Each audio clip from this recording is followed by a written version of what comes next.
الحمدللہ وحدہ والصلاة والسلام علی خاتم الانبیاء والمرسلین واصحابہ واہل بیتہ۔ میرے انتہائی عزیز ناظرین و سامعین، السلام علیکم ورحمۃ اللہ وبرکاتہ۔ آپ کے مسائل کے سیشن میں آج ایک سائل نے سوال کیا ہے کہ کیا بندہ اپنی ذات، اپنی قوم یعنی اپنی کاسٹ جو ہوتی ہے اس کو بدل سکتا ہے، تبدیل کر سکتا ہے یا نہیں؟ تو ناظرین کرام، قرآن مجید فرقان حمید کے اندر اللہ کی ذات نے ارشاد فرمایا ہے، یا ایھا الناس انا خلقناکم من ذکر و انثی وجعلناکم شعوبا وقبائل لتعارفوا ان اکرمکم عند اللہ اتقاکم۔ اللہ کہتے ہیں کہ ہم نے تمہیں ایک مرد اور ایک عورت سے جو ہے وہ پیدا کیا ہے، اور پھر تمہارے یہ ایک قبیلے جو بنائے ہیں، تمہارے یہ جو ذاتیں، قومیں، یہ جو کاسٹ بنائی ہے، یہ اس لیے کہ لتعارفوا، تاکہ تم ایک دوسرے کو پہچان سکو۔ ان اکرمکم عند اللہ اتقاکم، اللہ کے نزدیک معزز وہ ہے اتقاکم جس کے پاس تقوی کی دولت موجود ہے، نہ کہ جس کے پاس اونچی ذات، اونچی قوم، اونچی کاسٹ موجود ہو، یا زیادہ مال، زیادہ دولت، زیادہ پیسہ یا بڑا عہدہ موجود ہو۔ وہ اتقاکم اللہ کے نزدیک نہیں ہے، وہ اللہ کے نزدیک اکرمکم نہیں ہے۔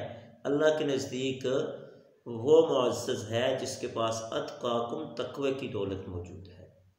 ہمارے معاشرے کے اندر یہی ہوتا ہے کہ ایک کمتر ذات کا بندہ، جس طرح یہ نائی، موچی وغیرہ، ان ذاتوں کو کمتر سمجھا جاتا ہے، کمی سمجھا جاتا ہے۔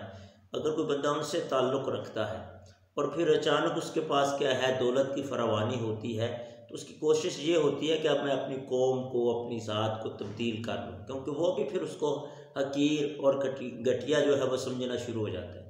اور اگر وہ تبدیل نہ بھی کر سکے تو کم سے کم اس کی یہ کوشش ضرور ہوتی ہے کہ میں اپنی قوم اور ذات پر کوئی دوسرا ایسا لیبل لگا لوں کہ میری جو اصل ذات ہے وہ کم سے کم چھپ ضرور جائے۔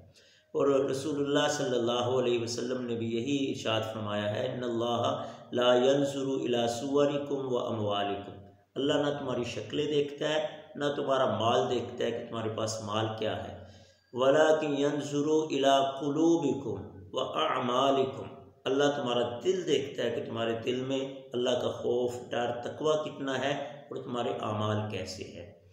اور رسول اللہ صلی اللہ علیہ وسلم نے اپنی قوم، ذات اور کاسٹ کو بدلنے سے منع فرمایا ہے، اور اس پر بڑی سخت وعید ہے۔ اللہ کے حبیب فرماتے ہیں، من ادعا قوما، جو بندہ اپنے آپ کو کسی ایسی قوم کی طرف منسوب کرتا ہے کہ لیس لہ فیہم، جس میں اس کا کوئی قرابت دار نہیں ہے، جس کے ساتھ اس کی کوئی کیا ہے، اس کا تعلق اور واسطہ نہیں، تو رسول اللہ نے فرمایا فَلْيَتَبَوَّأْ مَقْعَدَهُ مِنَ النَّارِ، پھر اسے چاہیے کہ وہ اپنا ٹھکانہ جہنم میں بنا لے۔